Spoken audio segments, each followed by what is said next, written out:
साथियों, ग्राम पंचायत मुगांव से मुखिया पद के युवा प्रत्याशी, जुझारू प्रत्याशी, संघर्षशील प्रत्याशी, शिक्षित प्रत्याशी, ईमानदार प्रत्याशी भाई उमेश यादव जी हैं और इनका चुनाव निशान है पुल, और ये पुल 5 नंबर पर है। साथियों याद रहे, उमेश भाई का चुनाव निशान 5 नंबर पर है और 5 नंबर पर जाकर के पुल निशान पर बटन दबाना है और भारी से भारी मतों से भैया उमेश जी को विजयी बनाना है।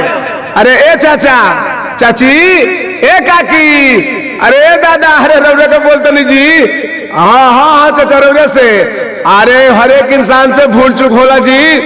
रौरे सब तब की पारी यही उमेश भैया के मुखिया बनौले रहनी, जितौनी सब है, लेकिन रौरा सबसे उमेश भैया के अब की पारी रिक्वेस्ट बा, प्रार्थना बा, आई है के ऐलान बा कि रौरा सब अगली बार बनौले रहनी तो एहू बार एक बार फिर हमके मुखिया बनाई सबे, आए गांव के विकास करवाई सबे। कौनो भूल चूक हमसे भइल के भैया तो रौरा आप सब अपन बेटा भाई भतीजा समझ के हमके माफ करी सबे, और रौरा सबके चरण में हम गिर के झुक के प्रार्थना करके निहोरा करके कहतनी के भैया अब के हमके जिताई सबे, मुखिया बनाई सबे। हमार चुनाव निशान पुल बे भैया, पुल। आई पुल 5 नंबर पर बा। 5 नंबर पर बूथ पर जाके अब 5वां नंबर पर पुल पर ये निशान पर बटन दबा के अब भारी मत से विजयी बनाई सबे। ग्राम पंचायत मुगांव के विकास करवाई सबे, और सबसे यह प्रार्थना बा। और साथियों, हमारे उमेश भैया का इस बार ऐलान है जनता के प्रति। क्या ऐलान है इनका कि हर खुशी को धरा पर उठा लाऊंगा, हर खुशी को धरा पर उठा लाऊंगा, जगमगाती दिवाली सजा लाऊंगा।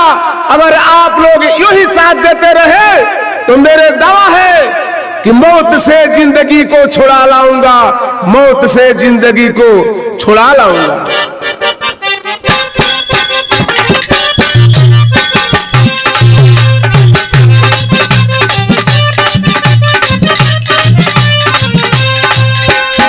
उमेश यादव जिंदाबाद, जिंदाबाद, जिंदाबाद। ग्राम पंचायत मुगांव जिंदाबाद, जिंदाबाद, जिंदाबाद। पुल निशान जिंदाबाद, जिंदाबाद, जिंदाबाद। माता बहनी जिंदाबाद, जिंदाबाद, जिंदाबाद। बूढ़ जवान जिंदाबाद, जिंदाबाद, जिंदाबाद। बच्चा बच्चा जिंदाबाद, जिंदाबाद, जिंदाबाद। मुगांव की जनता जिंदाबाद, जिंदाबाद, जिंदाबाद।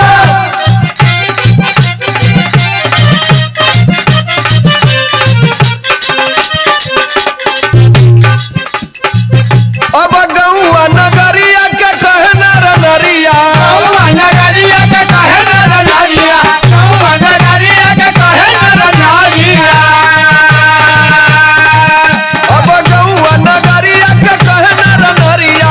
चर्चा सुनता चारू ओर, उमेश सिंह विजयी हो गई है, उमेश सिंह विजयी हो गई है। सब ही लगौले बटे जोर, उमेश सिंह विजयी हो गई है। सबही लगौले बाटे जोर, उमेश सिंह विजयी हो गई है। सबही लगौले बाटे जोर, उमेश सिंह विजयी हो गई है। सबही लगौले बाटे जोर, उमेश सिंह विजयी हो गई है।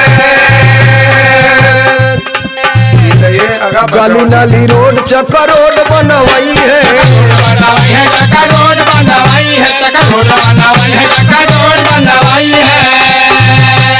सगरो पंचायत के विकास करवाई है, विकास करवाई है, विकास करवाई है, विकास करवाई है, विकास करवाई है।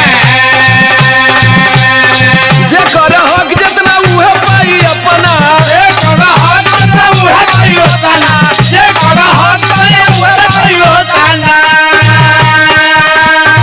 जेकर हक जितना उहे पाई अपना, लुटे नहीं पाई है चोर। उमेश सिंह विजयी हो गई है, उमेश सिंह विजयी हो गई है। सब ही लगौले बाटे जोर, उमेश सिंह विजयी हो गई अरे है। सबही लगौले बाटे जोर, उमेश सिंह विजयी हो गई है। सबही लगौले बाटे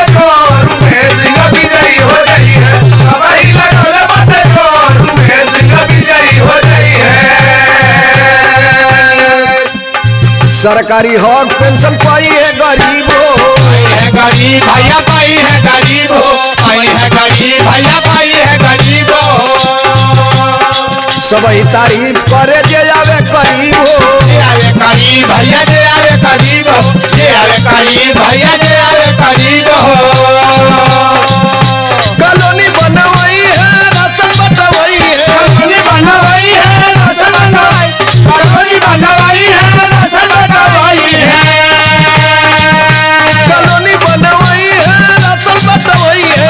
गरीबन के पोछी हनी लोर में सिंह विजयी हो गई है, में सिंह विजयी हो गई हो है। गई है। सबही लगौले बटे जोर में सिंह विजयी हो गई है। सबही लगौले बटे जोर में सिंह विजयी हो गई है। सबही लगौले बटे जोर में सिंह विजयी हो गई है।